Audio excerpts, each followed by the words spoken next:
मेरे साथ मेरे वरिष्ठ सहयोगी अंकुर जी मौजूद हैं। बात करने वाले हैं आज भारत और ईरान के संबंधों के बारे में। जी हाँ, भारत की तरफ से एनएसए अजीत डोभाल जो हैं उन्होंने ईरान में बातचीत की है और ये हालिया जो बातचीत हुई है किस मसले को लेकर हुई है, क्योंकि बीते दिनों भारत और पाकिस्तान के बीच जो कॉन्फ्लिक्ट हुआ उसमें ईरान का क्या रोल था, उसमें ईरान कहाँ स्टैंड कर रहा था, इन सब बातों को लेकर तमाम तरह की चर्चाएं हो रही हैं। लेकिन भारत और ईरान के संबंध किस दिशा में जा रहे हैं इसको समझना बहुत ज़रूरी है। तो ये बातचीत हुई है, क्या बातचीत हुई है इसको जानेंगे और साथ ही में अमेरिका और ईरान की जो परमाणु मामले को लेकर जो चर्चा चल रही थी उसको लेकर क्या अपडेट आ रहा है इसको भी समझेंगे। तो सबसे पहले भारत और ईरान के संबंधों के बारे में समझते हैं। सर, क्या खबर आ रही, क्या जानकारी आ रही है? देखिए पुनीत, खबर ये है कि बेसिकली पहले तो ये सवाल लोगों के मन में था कि इंडिया और पाकिस्तान के बीच में जब एस्केलेशन हुआ, जब ये जंग जैसी हालात हुए तो ईरान कहाँ खड़ा था और दूसरी बात हमारा किसने सपोर्ट किया। बिल्कुल। फिर सवाल ये भी था कि ट्रंप ने ऐसा क्यों कहा, ट्रंप ने ऐसा क्यों किया, क्या इंडिया ट्रंप के दबाव में झुक गया। तो अब इसी को लेकर खबर है और खबर ये है कि ईरान, भारत ने और ख़ासतौर पे भारत के जो एनएसए हैं अजीत डोभाल, उन्होंने जो ईरान के एनएसए हैं अली अकबर, उनसे बात की है। अच्छा। और उनसे बात करने के बाद उन्होंने चाबार पोर्ट पे बात की है, उन्होंने रिपोर्टेडली, और उन्होंने जो इकोनॉमिक कॉरिडोर ईरान से होके जो यूरोप तक जाएगा, INSTCS, उसको लेके बात हुई है। तो ये तमाम बातों पे डिस्कशन हुआ है। तो इसमें टाइमिंग इम्पोर्टेंट है, क्योंकि जिस वक्त ये बातचीत हुई है वो कहीं ना कहीं वो अपने आप में एक बड़ी बात है, क्योंकि पूरी दुनिया अमेरिका को नाराज़ नहीं करना चाहती। अमेरिका अपने ईरान के साथ बातचीत कर रहा है, ऐसे में भारत का बात करना ये एक नया सिग्नल है। एक नया सिग्नल है। लेकिन ये तो आपने कहा कि रिपोर्टेडली ये बात हुई है चाबहार और INSTC यानी कि international north south trade corridor, इस टाइप से कुछ है इसका फुल फॉर्म। लेकिन ये तो रिपोर्टेडली बात हुई है। इसके अतिरिक्त, क्योंकि बात विदेश मंत्रियों के बीच नहीं हुई है, बात हुई है एनएसए के बीच में। इसके अतिरिक्त ये सिग्नल है, ये मैसेज है कि इंडिया और ईरान, इंडिया ने जब ये घटना हुई तो इंडिया ने एक स्टैंस लिया है, जो मुझे लगता है, जो हमारी जो अब गवर्नमेंट को अगर हम देखें, सरकार को, और विदेश मंत्री के भी बयान को देखें, और फिर वो जो कैंपेन भी चला है, टर्की के ख़िलाफ़ भी चला है, अजरबैजान के ख़िलाफ़ भी चला है, तो उसके बाद मुझे लगता है कि हमने ये सबक लिया है कि हम किसी के आगे झुकेंगे नहीं। ये कहीं ना कहीं सिग्नल देने की कोशिश है। तो इसमें क्या किया है कि जैसे ईरान के साथ जो हमारी टाइज़ थी, यानी कि 2015 में जब ये चाबहार पोर्ट शुरू हुआ था, तो उसको लेके बीच में हमारे मन में कभी हम भी पीछे हटे हैं अमेरिका के दबाव की वजह से और दूसरी वजह से भी। लेकिन अब भारत को लगता है कि जो अपने इंटरेस्ट हैं उनको प्रोटेक्ट किया जाएगा, कोई नाराज़ हो चाहे ना हो, क्योंकि न्यू वर्ल्ड ऑर्डर ऐसा ही है। अब न्यू वर्ल्ड ऑर्डर ऐसा क्यों है? अब आप ये समझिए कि इंडिया पे यूक्रेन युद्ध के बाद तरह तरह के दबाव आए। S-400 मत लो रशिया से, यूक्रेन का सपोर्ट करो, बिजनेस मत करो, है ना, बिजनेस मत करो, ठीक है, और क्या नाम, ये ईरान के साथ अपना तेल मत खरीदो, ईरान के साथ चाबहार पोर्ट की जो परियोजना है उसको रद्द करिए, रद्द कीजिए या विड्रॉ कीजिए या उसको डेवलप मत कीजिए। लेकिन जब हमें ज़रूरत पड़ती है, जब हमें टेररिज्म के खिलाफ सपोर्ट चाहिए, तो तब दुनिया हमें ज्ञान देने लगती है। तब दुनिया हमें कहती है कि you both are should be restrain, और लड़ाई नहीं करनी चाहिए, और आप भी अपने सबूत दो पहलगाम के, आप भी ये करो, वो करो, फलाना करो, ढिमका करो।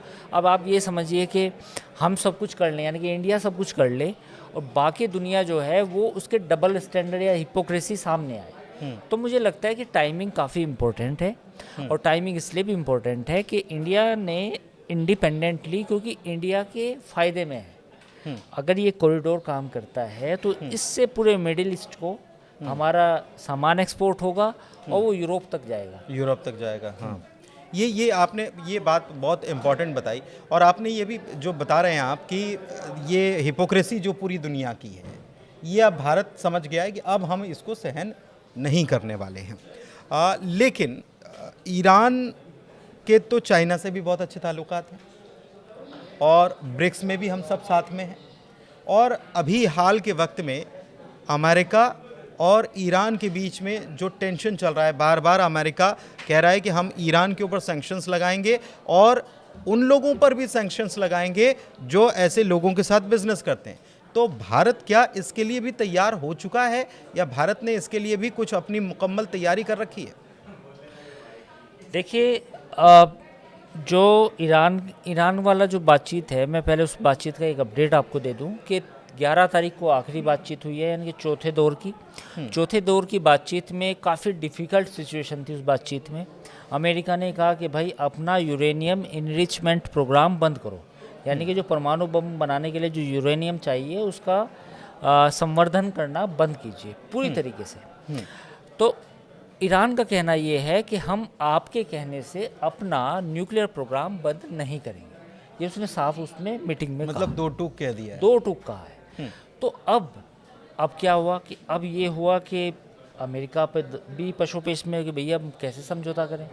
तो ईरान ने साथ ही ये भी कहा कि आप ये जो हमसे समझौता करना चाह रहे हो इसमें इजराइल का इन्फ्लुएंस है आपके ऊपर, इसलिए समझौता नहीं हो पाएगा। तो आप जो इजराइल की डिमांड है, इजराइल की डिमांड क्या है? इजराइल की डिमांड ये है कि आप अपना परमाणु कार्यक्रम पूरी तरीके से बंद करो। तो उसको लेके दोनों के बीच में जो बातचीत 11 मई को हुई वो कहीं ना कहीं अब पटरी से उतरती हुई दिख रही है। तो एक ये अपडेट है। अब इस अपडेट के दौरान क्या है, अब ये जो अपडेट हो गया ठीक है, अब इंडिया की बारी थी। भाई इंडिया के अपने इंटरेस्ट हैं ईरान के साथ। 1950 में हमारे और उनके राजनयिक संबंध स्थापित हुए। दोनों एंशिएंट सिविलाइजेशन है, वहाँ से भी लोग हजारों साल पहले यहाँ आते रहे हैं, बिजनेस चलता रहा है ना। 500 700 800 1000 साल पहले भी हम भी वहाँ जाते रहे हैं, पड़ोसी है।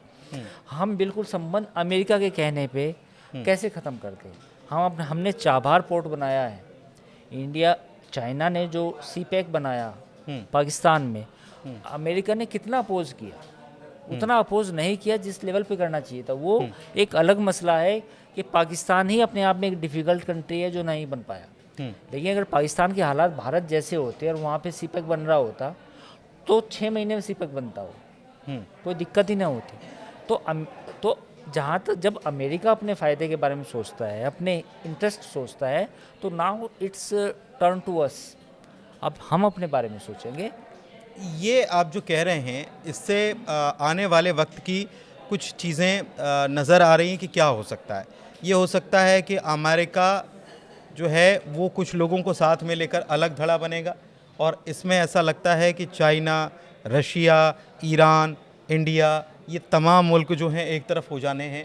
आने वाले वक्त में बिज़नेस को लेकर ये एक नई जंग छिड़ती हुई नज़र आएगी क्या? नहीं, बेसिकली ये ऐसे है कि ये जो डायनामिक्स है ये डिफाइन होंगी ट्रम्प क्या करते हैं। ट्रम्प तो कुछ भी करते हैं। तो ट्रम्प ये करते हैं कि उन्होंने सऊदी अरब कतर से दोस्ती कर ली। कल एक खबर और आई थी इम्पोर्टेंट, जो हमारे दर्शकों तक हम नहीं बता पाए उनको, कि 2 बंदे ऐसे उनके शामिल हुए हैं जो अपॉइंट किए हैं उन्होंने, जो पूर्व उनका संबंध रहा है, पूर्व मतलब रेडिकल उनकी पृष्ठभूमि है। ये अमेरिकन ट्रम्प एडमिनिस्ट्रेशन की बात में बोल रहा हूँ। तो ट्रम्प कर रहे हैं अपने हिसाब से डील। वो जहाँ भी जाते हैं कि I am doing business deal, I am doing trade deal. तो जब ट्रम्प कर सकते हैं तो फिर भारत क्यों नहीं कर सकता? चीन क्यों नहीं कर सकता? लेकिन ट्रम्प को तो ये राज नहीं आता ना। ये ट्रम्प को राज कहाँ आता है कि कोई और डील करे, और उनको लगता है कि कोई और डील करेगा हमारा नुकसान होगा तो हम तो ये नहीं करने देंगे। अब आप देखिए ना, उन्होंने एप्पल का जो प्रोजेक्ट था उसको सबोटाइज करने की कोशिश की, खुल्लम खुल्ला की, है ना। तो जब वो अपने बारे में सोच रहे हैं तो अब नाउ टर्न्स हम ईरान से सस्ता तेल क्यों ना खरीदें, या हम ईरान के चाबहार पोर्ट से अपना ट्रेड क्यों नहीं करें? भाई हमारा यूरोप से ट्रेड हो रहा है ना, यूके के साथ फ्री ट्रेड एग्रीमेंट हुआ है ना, सऊदी अरब के साथ, यूएई के साथ हमारा बिजनेस है ना। तो हम क्यों उसको आगे लेके क्यों ना जाए? लेकिन ट्रम्प गोल गोल बातें करते हैं। जैसे कल जो खबर आई, ईरान खासा नाराज़, खामनेई खासे नाराज़ हो गए इस बात से कि ट्रम्प आए, मिडिल ईस्ट का उन्होंने दौरा किया, 3 मुल्कों में गए, करोड़ों रुपए की डील भी साइन की, यूएई भी गए, कतर भी गए, सऊदी अरब भी गए, लेकिन वहाँ पर जाके उन्होंने कंपैरिजन ईरान से किया और बोले वहाँ पर भ्रष्टाचार, मिसमैनेजमेंट का काम चल रहा है, वहाँ के हरे भरे खेत जो है बंजर हो गए, रेगिस्तान हो गया, और ईरान में लोगों के पास बिजली नहीं है, खाने के लिए नहीं है, ये सारी व्यवस्था वहाँ धूमिल हो चुकी है। इस बात को लेकर खामनेई खासे नाराज़ नजर आए। उन्होंने कहा है कि ट्रंप जो है वो झूठ बोलते हैं, एक तरफ फिलिस्तीनियों के ऊपर अटैक हो रहा है और दूसरी तरफ वो अपने आप को शांति का दूत कहते हैं। मसूद पेजेश्कियान ने भी कहा कि आईसीसी के ऊपर वो बैन लगाने का काम करते हैं और दूसरी तरफ दुनिया में उनकी आलोचना होती है और वो अपने आप को शांति दूत बताते हैं। तो उनके ऊपर भरोसा कैसे किया जाए? ये बिल्कुल सही बात जो आपने सवाल पूछा था कि भाई आखिर आगे क्या होगा, आगे वो होगा जो ट्रम्प कहेंगे। अच्छा, दूसरा सवाल जो आपने पूछा कि खमैनी इस बात से चिढ़े और उन्होंने फिर वो अपनी बात दोहरा दी, death to America, death to Israel, वो सब बातें कर दी उन्होंने, क्योंकि वो उनके सामने भीड़ खड़ी थी, उनके सामने लोग खड़े थे, उन्होंने उसका विरोध किया, एहतजाज किया। तो कुल मिला के कहानी ये है कि अब ये जो डायनामिक्स हैं, अमेरिका कैसे कर रहा है उस पर डिपेंड नहीं करेगा एज ए स्टेट, ट्रम्प क्या करेंगे उससे पॉलिसी डिफाइन होगी। तो रशिया, अब आप देखिए ना कि यूक्रेन रशिया की जो डील होनी थी वो रशिया से नहीं की। इस वक्त अगर हम ताज़ा हालात की बात करें तो यूक्रेन और रशिया में इस वक्त जब हम वीडियो बना रहे हैं ज़बरदस्त जंग छिड़ी हुई है, भयंकर वाली जंग है। तो ये हम अपने दर्शकों को बताना चाहेंगे। ट्रम्प जो दावे कर रहे थे बार बार, देखो मैंने वॉर रुकवा दी, फेलियर साबित हो रहा। अब यूक्रेन रशिया के बीच में क्या हुआ? कुछ नहीं हुआ। इंडिया पाकिस्तान के बीच में उन्होंने क्रेडिट खुद को ले लिया, जबकि परिस्थितियाँ कुछ और भी थी, है ना। ईरान के साथ आप बातचीत नहीं कर पा रहे। लेकिन वो हैरानी, वही मैं उस पर आ भी रहा था कि ये सारी बातें हो रही हैं, लेकिन उन्होंने बीबीसी से बातचीत करते हुए, बीबीसी ने इस खबर को छापा है, उन्होंने कहा कि हमको अभी भी उम्मीद है कि हम डील साइन कर लेंगे ईरान के साथ। डील साइन कर लेंगे, डील तो अभी भी साइन हो जाए, लेकिन अमेरिका क्या चाहता है? अमेरिका ये चाहता है कि वो अपना न्यूक्लियर प्रोग्राम बंद करे, अबेंडन करे। लेकिन वो होगा नहीं, ईरान बिल्कुल उस बात पे एग्री नहीं है, ईरान तो बिल्कुल नहीं करेगा। तो जब ईरान नहीं करेगा तो फिर ये डील नहीं होगी, और जब ये डील नहीं होगी तो फिर आप बताइए कि ट्रम्प कहाँ साबित हुए कि उन्होंने सही किया, कहाँ सक्सेसफुल हुए? हालात तो मुश्किल होते जाएंगे। मैं यही तो बता रहा हूँ, उन्होंने इंडिया के साथ अपने संबंध खराब किए एक तरह से, मतलब कहीं ना कहीं एक मन में तो है। क्योंकि देखिए, इंडिया पाकिस्तान वाले मैटर में जब आप इंडिया को सबसे बड़ा अपना ट्रेड पार्टनर मानते हैं, पार्टनर बोलते हैं, हथियार भी खरीदता है इंडिया, बिजनेस भी है, आपके साथ ट्रेड डील का ऑफर भी कहीं ना कहीं सरकार की तरफ से हो सकता था, और आपने भी डिस्काउंट दिया, तो हमने बायलैटरल ट्रेड एग्रीमेंट और तमाम चीज़ें हो सकता था, और कई चीज़ों पे वो टैरिफ भी कम इंडिया ने कर लिया पहले से पहले। लेकिन आपने बदले में क्या किया? आप बयान क्या देते हैं? I will do trade with Pakistan. तो ठीक है, हम भी अपने हिसाब से धंधा कर लेंगे ईरान के साथ। तो हाँ, सही है। पाकिस्तान के साथ क्या ट्रेड करेंगे आप? क्या करेंगे? वो क्या बेचते हैं? मैसेज मतलब ईरान और भारत के बीच अगर बातचीत होती है, अजीत डोभाल वहाँ के एनएसए से बातचीत करते हैं, तो ये मैसेज ईरान के साथ अमेरिका को भी है। ये सब पूरी दुनिया को मैसेज है कि आप ईरान को ऐसे अबेंडन नहीं कर सकते। अगर आप अपने हिसाब से अपने हितों को लेकर इस तरह की बात करेंगे, आप कहेंगे एप्पल का जो प्लांट है वो नहीं लगेगा, आप टिम कुक को आप फ़ोन करते हैं, तो फिर तो हम भी कुछ करेंगे, फिर हम भी अपने हित देखेंगे। ठीक है, सब अपने अपने हित देखने का काम कर रहे हैं, तो भारत क्यों ना देखे? और भारत ने जो स्टेप उठाया है, जाहिर सी बात है कि इसके मैसेज जहाँ तक पहुँचने चाहिए वहाँ तक पहुँच रहे हैं, चाहे वो पड़ोस में हो या फिर वो इतनी दूर अमेरिका तक क्यों ना हो। ट्रम्प भी समझ रहे होंगे, क्योंकि ट्रम्प अभी शायद बहुत खुश हैं, क्योंकि मिडिल ईस्ट का उनका बड़ा दौरा जो है वेल एंड गुड रहा, और करोड़ों डॉलर्स की उन्होंने बिलियन डॉलर्स की उन्होंने डील साइन की है। तो अभी तो उनका मूड हैप्पी है। तो हैप्पी मूड में उन्होंने कह दिया कि हम तो ईरान के साथ डील करने जा रहे हैं, लेकिन ईरान ने दो टूक कह दिया है कि हम तो एनरिचमेंट बंद नहीं करने वाले। अब आप समझ लो, क्योंकि आप ही ने कह दिया कि हमारे यहाँ तो बिजली नहीं है, तो बिजली तो परमाणु से भी बनती है, बहुत सारी चीज़ें इंटर कनेक्टेड हैं।